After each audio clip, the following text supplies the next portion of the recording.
Welcome back, everybody. We are back with the Ruthless Entrepreneur Show with Mike Miller, author of Selling at Combat Speed. Go check it out. Another good book you want to check out is The Ruthless Entrepreneur by moi. Anyway, Mike, when we left off, again, we're both on the speaking circuit. We both come from military backgrounds. We both come back from entrepreneurial backgrounds. So we speak from experience. There's a lot of people out there that speak because they cannot do. So let me talk about that for a second. You're a big proponent on the fundamentals of selling, not speaking verbiage or something you read in some book. Let's talk about that for a second. You learn from the trenches, okay? Give us your thought on still the need for fundamentals rather than trying to go out and learn the next big sales gimmick.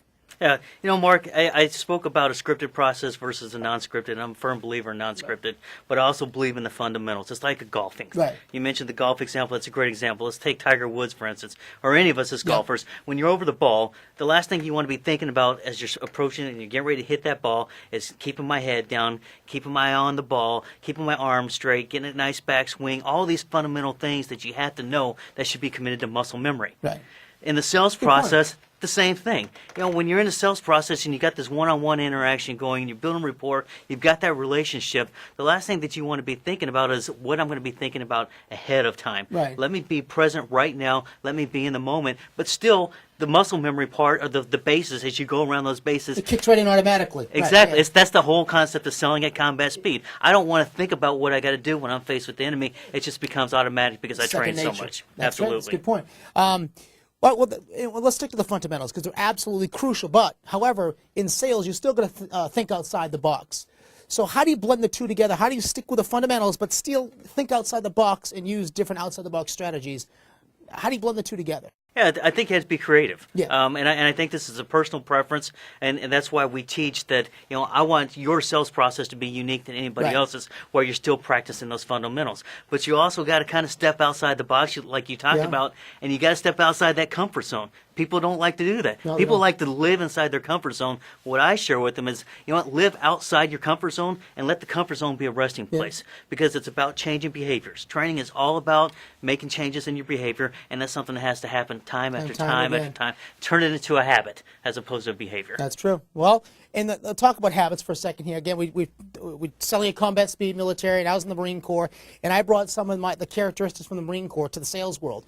You in the Army, an officer, I'm sure you brought some of those same characteristics from the military to your selling. What characteristics did you bring from the military that are helping you out today in the real world of entrepreneurship? Yeah, there's probably two or three that I can name. One is courage. Yep. And the courage, what I mean is to really step outside and to do those things that don't feel good, stepping outside, doing your comfort zone. It's kind of like the ship captain. Yeah. You know, his courage is not measured when the winds are calm, but his courage is measured when the storms are there. That's a good point, yeah. In combat, you know, our courage is not so much when we're in training, but what happens in a wartime. In the real world. Another thing is determination. I think Vince Lombardi said it best, is that success is not measured by strength, but more by knowledge and by determination. And for us in the military, failure, and you know this, it's not even close to being an option. Right. We may lose certain battles, but we will never win the war. And winning the war is getting that sale closed. Exactly. That is the war. And the last thing is selfless service. Yep. That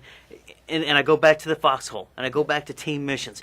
When we're in combat, we're in a military situation, and you know this, that we're not thinking about me. Right. I'm thinking about my team. The team. And when I'm in a sales and I got the prospect in front of me, it's not about a win-win situation. I don't care if it's I don't want it to be a win-win. For me, I want it to be a 100% win for Mark or for that prospect, whoever it is. Eventually, I'll get my win. Yeah. But at that point, it's about being 100% win and for build that prospect. from there, building that win. Absolutely.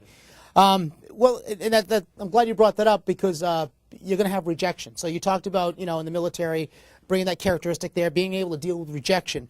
But what do you teach sales professionals? You have that background, but a lot of them don't. They're going to have rejection. How do they overcome rejection? What do you teach them how to stay motivated after they get these rejections in sales? Because there's going to be a lot of them. I just had this question not too long ago in a training session because it is. It's like a roller coaster. All right, you're up on top, you're down on low, and you'll hear from a lot of sales trainers that they're not rejecting you, they're rejecting the product. Right.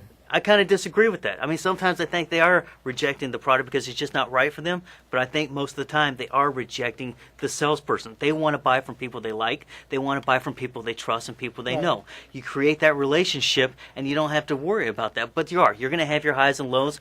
A military guy, a great friend of mine was a recruiter. He'd send his recruits out, or his recruiters out there, and he said, you cannot come back until you get 100 no's. So they would go out there, and the expectation was, okay, I just got to get 100 no's, and I can go back to the office. Well, out of those 100 no's, eventually maybe Some 2 or 3 turn into a people yes, would say yes. But he didn't do this every day, but every now and then he would throw that out when the morale's getting low. Let me go out there with the expectation that the rejection is going to be there at times. And deal with just be used to it, get used, and have that determination, that goes with being a good salesperson. That's a good point. Well, when we come back, we're going to take a break here in a few minutes. But when we come back, we're going to switch gears a little bit. I know you have a mystery shopping component to your business, and we know how mystery shopping works in the retail world, but you take it to the next level. You're taking it to the outside sales world, and I've never heard about that before. So definitely interested to hear what you have to say about the mystery shopping component. So when we come back, give us a little feedback on that. We're going to take a quick break. Go grab the fridge, grab a beer, whatever you want to do. We'll be back here in about 2 minutes. We'll see you in a few. Thanks. Welcome back, everybody. Mark McClure here with the Ruthless Entrepreneur Show with Mike Miller.